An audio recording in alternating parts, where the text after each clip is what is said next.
Pois bem, gente boa e querida, estamos nos tempos de São Joaquim e Santana, um pouco antes, um pouco depois, avós de Jesus, né?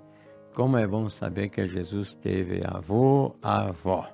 E o Papa proclamou, já celebramos o segundo Dia Mundial dos Avós e dos Idosos, porque há idosos, eu serei um idoso sem ser avô, né? Então, é um tempo bonito de valorizar, não demagogicamente, mas de forma real, com gratidão e estímulo, nossos idosos. O lema foi, mas continua, repercute, do Salmo 91, mesmo na velhice darão frutos. O Evangelho valoriza a produção humano-espiritual da pessoa em todos os tempos da sua vida. Especialmente na terceira idade, não se deve descartar. O Papa fala muito contra a cultura do descarte. Usa e joga, e as pessoas, se não cuidamos, os sistemas vários e certa mentalidade de custo-benefício nas relações humanas irão descartar pessoas, então, né? Enquanto nas tradições antigas o idoso tinha muito valor, pelo contrário, a criança no tempo de Jesus é que não tinha muito valor, porque os idosos é que teriam sabedoria, experiência, o que não deixa de ser verdade, e nós precisamos aproveitar sempre em diálogo, também eles respeitando as novas gerações, os estilos diferentes, a colaboração dos jovens que chegam. Pois bem, neste enquadramento, como não lembrar de alguns idosos que deram exemplo de como se produzem frutos na idade mais avançada. Gosto muito de lembrar aquele cardeal que em 1958, Roncalli, foi escolhido para ser Papa. Por quê?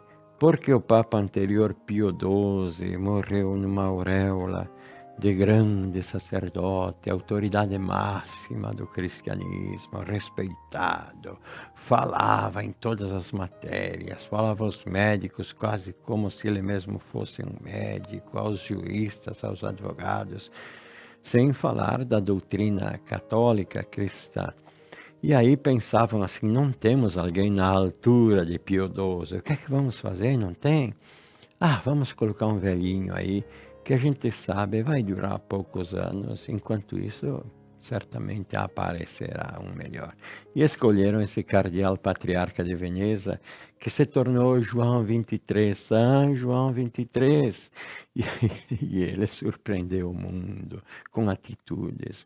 O Papa não saía do Vaticano nunca, ele foi logo visitar as crianças com doenças graves, no Bambim de Jesus. Foi ao presídio Regina Coeli, uma visita comovente do Papa, que levou esperança àquela gente e misericórdia. E convocou o Concílio Vaticano II, que renovou a igreja. Por isso, quando vocês participam da missa, eu não estou de costas rezando em latim, mas como Cristo de frente, na língua do povo de Deus que celebra. Isso vem de João 23, vem do Concílio Vaticano II. Ele aceitou o diálogo com os protestantes, abriu portas inclusive para regimes ateus, para conversar, para dialogar, não para concordar. E quando morreu, deixou uma comoção no mundo. Deixou. E foi um Papa, né, na velhice, nos últimos anos da vida. Pois bem, nesses dias, então já que dei um exemplo de cima, de um Papa, né? Coisas do dia a dia. Nesses dias, engarrafei meu vinho, 100 litros, e o seu Luiz Gato, de 86 anos, com meu irmão Fábio, e vieram lá de São Domingos e me ajudar, né? E depois, no final, sobram pingos de vinho tinto sujando mesa, chão, tudo. E esse senhor de 86 anos, Luiz Gatto, pegou o pano, primeiro ele foi recolhendo as coisas e ele disse: trabalhei 30 anos na diretoria em São Domingos e eu sei que depois da festa tem muito trabalho. E muitos não gostam de ajuntar as coisas depois das festas. Eduarda, quando vocês jovens fazem as festinhas, o que sobra para recolher e deixar limpo? A gente não lembra sempre, né? Mas, e ele disse, tem que limpar e deixar tudo como estava antes. E não é que ele se abaixou e começou a enxugar o chão com um pano. Eu disse a um jovem que estava lá, pelo amor de Deus, vamos nós pegar esse pano, não vamos deixar um senhor de 86 anos fazer isto, é uma vergonha para nós. Mas ele estava, né? Na sabedoria dele, na disponibilidade. Então, daí eu tiro diversas lições. Veja aí alguém com idade avançada, trabalhando como sempre. Depois, aquilo que ele disse, trabalhei 30 anos na diretoria da paróquia em São Domingos, a gente sabe. Então, lembrei tantas pessoas, servidoras das nossas comunidades. E muitas por decênios. Por decênios. E eu pergunto, fiz essa pergunta aqui na Assembleia Pastoral do Vicariato, dia 9 de julho, quando tivemos 270 pessoas representando as comunidades nossas, Dom José, todos os padres, né? Perguntei se na nossa comunidade, nas nossas comunidades, a gente agradece os que servem. Às vezes as pessoas trabalham 5, 6 anos pela comunidade. Alguns com compromissos sistemáticos, todo final de semana estar lá, abrindo, limpando, fechando as portas do salão, da capela, cemitério. E quando essas pessoas terminam o tempo de servir, nós precisamos agradecer. Não é um funcionário que deixa e vai para uma outra.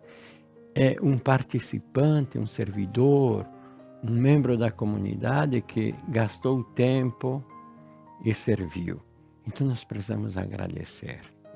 Estes das equipes, mas também das equipes de liturgia, de catequese, que ninguém termine, deixe de prestar um serviço à comunidade de fé, à igreja, sem receber um obrigado. Mesmo quando possa até deixar de servir no meio de alguma discussão ou tensões, mas quando alguém serviu, se serviu, precisa ser agradecida, reconhecida. E vamos lembrando, concluindo, da nossa querida pastoral da pessoa idosa. Aqui no Vicariato fizemos uma nova formação há poucos dias em Nova Araçá, com lideranças lá da região, e formamos mais 9 agentes desta pastoral. Faremos mais. E é uma pastoral que cresce no país. Cresce. Cresce em quantidade e qualidade. Muitas estão chegando com o celular, fazendo a visita, e na hora já sai um pequeno relatório. Não é uma visita de fiscalização, não. É pastoral, é espiritual, é humana, e vem fazendo muito bem, porque tira idosos da solidão, né?